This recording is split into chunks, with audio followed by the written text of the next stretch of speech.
और जन्म मृत्यु जरा व्याधि नाशनम।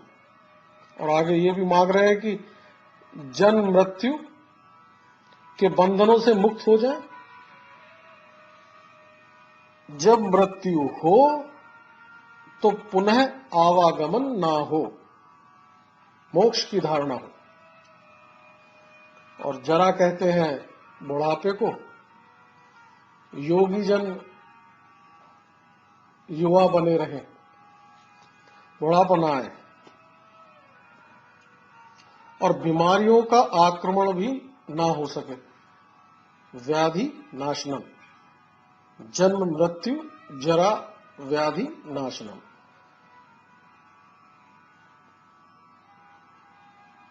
ये अंदर से ही हो, हम कोई चेष्टा ना करें, इसकी कोई हम इच्छा ना रखें।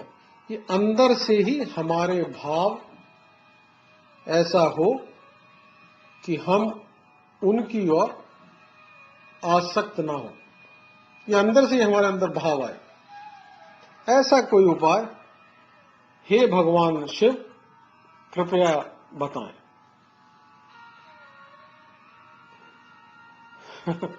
भगवान शिव मुस्कुराए और कहा, ये जो सब सारी बातें तुम मांग रहे हो, ये जो आप सारी बातें पूछ रहे हैं, ये बहुत कठिन है।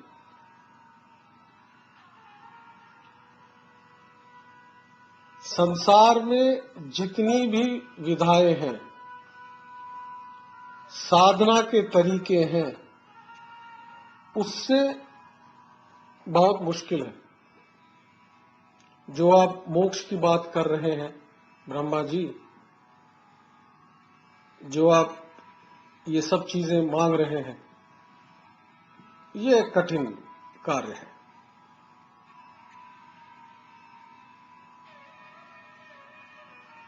नाना मार्गे स्तुते प्राभ्याम केवल्यम परम पदम सिद्ध मार्गे लभते ना अन्यथा पद्म संभव।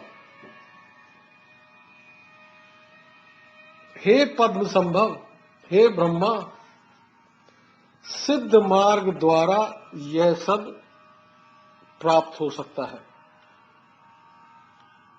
सिद्ध मार्गेन लभते ना अन्यथा पद्म संभव मीन्स ये सब चीजें जो आप मांग रहे हैं केवल सिद्ध मार्ग से ही संभव है।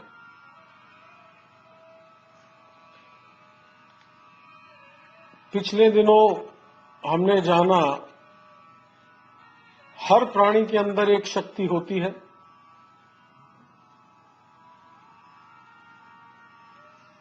और यह शक्ति सुप्त अवस्था में है, सोई पड़ी है।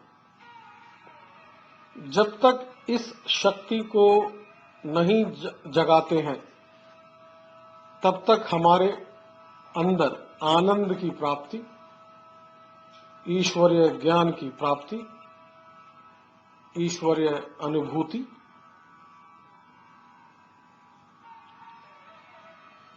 संसार की तमाम बाधाओं से छुटकारा,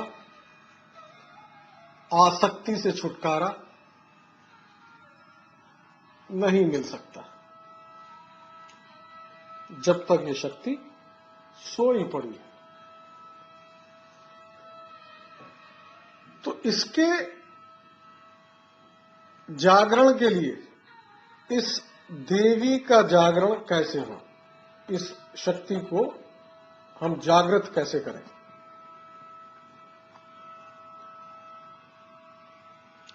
इसका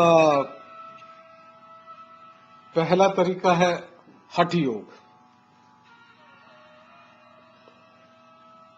पातंजलि ऋषि ने हठ योग की वृद्ध एवं विस्तृत विवेचना की है।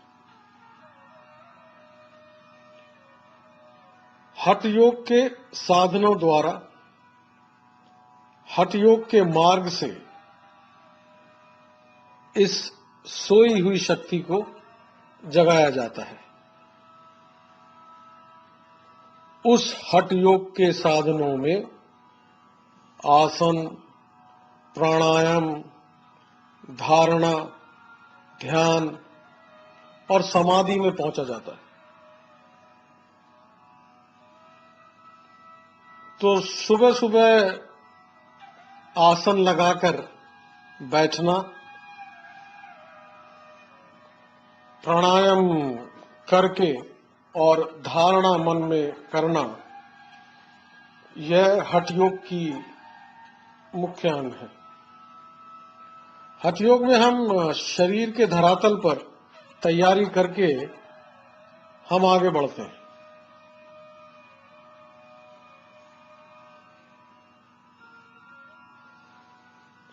परंतु आज के युग में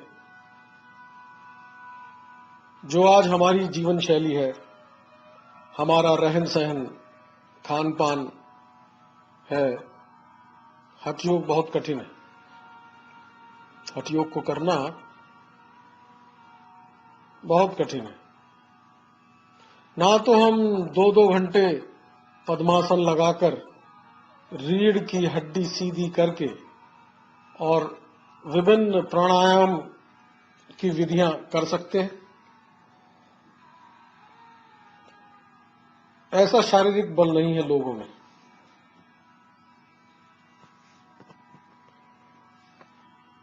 ऐसा शारीरिक शक्ति नहीं दिखाई पड़ती। शारीरिक बल बहुत कम है। सुबह सुबह ब्रह्म मुहूर्त में कितने लोग उठ सकते हैं बताइए? निरंतर प्रयास करते रहना है।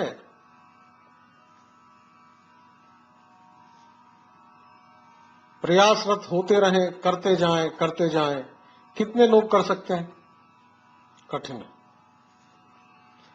आज के युग में यह एक तरीका है कि हठ योग के द्वारा इस शक्ति को जगाया जाए, परंतु यह मेरा मानना है कि एक तरीका, ये विधि कठिन है।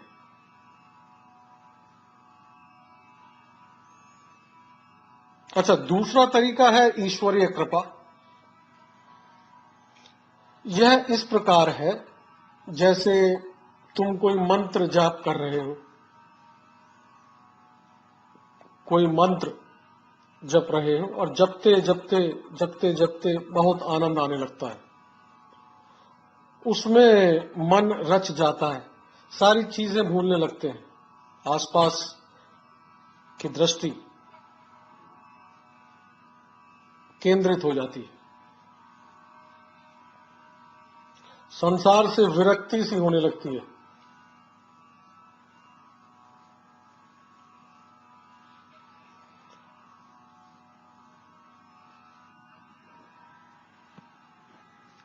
और आप जो है उस मंत्र में इतने तल्लीन हो जाते हैं कि जपते जपते आप की शक्ति जागृत हो जाती है, आत्म केंद्रित।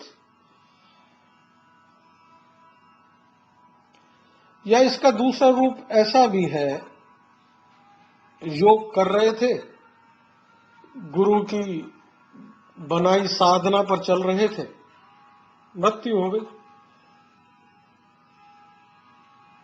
योग पूरा ना हो सका, अगला जन्म हुआ, तो अगले जन्म में हमें वह धरातल मिल गया और हमारी उन्नति होने लगी। उसके आगे हमें प्रेरणा मिलने लगी और हम योग मार्ग में आगे बढ़ गए, आनंद आने लगा।